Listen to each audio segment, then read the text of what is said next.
Good morning. This is Akashvani. I am Anuja Kumar with the World News.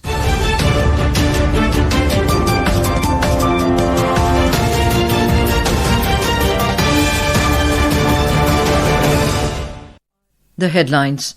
India slams Pakistan at UN Human Rights Council for its polity with military dominance and persecution. US President Donald Trump says recognition to Palestine is rewarding Hamas. Super Typhoon Ragasa kills 14 people in Taiwan, dozens missing. In shooting, ISSF Junior World Cup kicks off in New Delhi today. And in Asia Cup cricket, India to take on Bangladesh in Super 4 match in Dubai this evening. And now the news in detail. India has strongly criticized Pakistan at the UN Human Rights Council for misusing the forum with baseless and provocative statements against India. Speaking at the 60th session of the UN Human Rights Council, Councillor Permanent Mission of India in Geneva, Kshitij Tyagi said that Pakistan must vacate India's territory instead of attempting it to possess it and focus on rescuing its economy, which is on life support. A delegation that epitomizes the antithesis of this approach continues to abuse this forum with baseless and provocative statements against India. Instead of coveting our territory, they would do well to vacate the Indian territory under the illegal occupation and focus on rescuing an economy on life support, a polity muzzled by military dominance, and a human rights record stained by persecution. Perhaps once they find time away from exporting terrorism, harboring UN-proscribed terrorists, and bombing their own people. Mr. Tyagi also underscored that UN Human Rights Council must remain universal, objective and non-selective. He also called for collective efforts in the Council, which should foster unity and constructive engagement rather than division. External Affairs Minister Dr. S. Jaishankar hosted a high-level meeting of the Global South countries in New York on the sidelines of the 80th UN General Assembly session. During the meeting, Dr. Jaishankar called for utilizing the existing forums to strengthen consultations among Global South with a view to enhance solidarity and encourage collaboration. He also made proposals on reforms in the UN and multilateralism as a whole. In a social media post, Dr. Jaishankar informed that on the sidelines of the high-level meeting, he also met Singapore's Foreign Minister Vivian Balakrishnan, St. Lucia's Foreign Minister Alva Baathist, and Foreign Minister of Somalia Abdis Salam Ali. He also interacted with his Dutch counterpart David van Wiel, where he had an insightful conversation on European strategic positioning and India's approach. The External Affairs Minister also met Danish Foreign Minister Lars Løkke Rasmussen, where he discussed the bilateral ties between India and Denmark and India-EU cooperation under the Danish presidency. Dr. Jaishankar informed that he also interacted with his counterparts from Mauritius, Maldives, Sri Lanka and Lesotho. US President Donald Trump has said granting recognition to Palestine is rewarding Hamas. In his first speech at the UN General Assembly, UNGA, Mr. Trump told Hamas to return every prisoner held hostage and the bodies of every hostage killed back to Israel. On Gaza conflict, he said he has been deeply engaged in seeking a ceasefire in Gaza, adding that unfortunately Hamas has repeatedly rejected reasonable offers to bring peace. A report.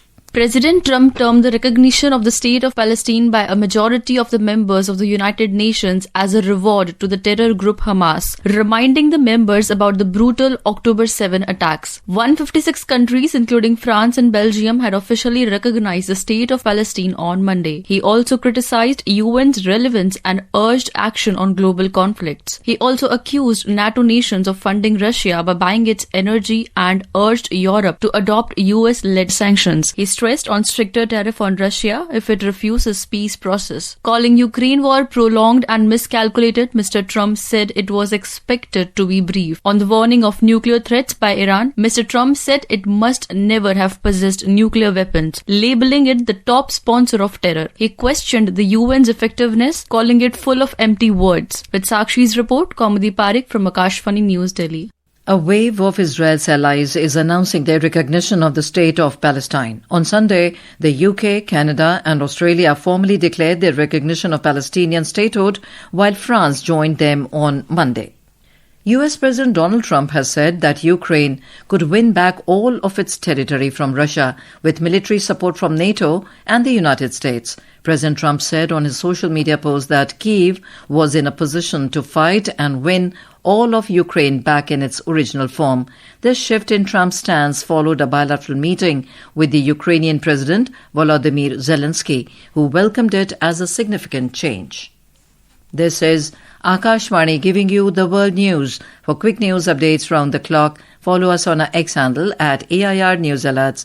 And for details of these stories and more, log on to our website www.newsonair.gov.in and download the News on AIR app. The US space agency NASA announced that it hopes to send astronauts on a 10-day trip around the moon in February 2026.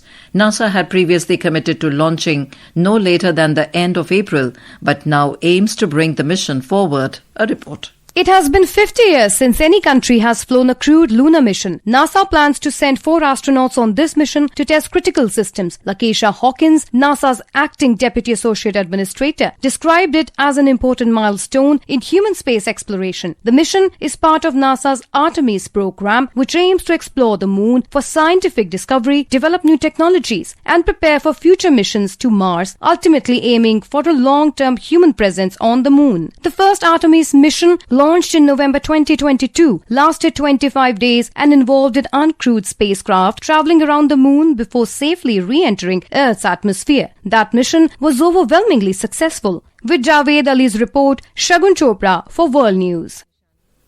Prime Minister Narendra Modi today expressed his condolences on the demise of Grand Mufti of the Kingdom of Saudi Arabia, Sheikh Abdulaziz bin Abdullah bin Mohammed Al Sheikh.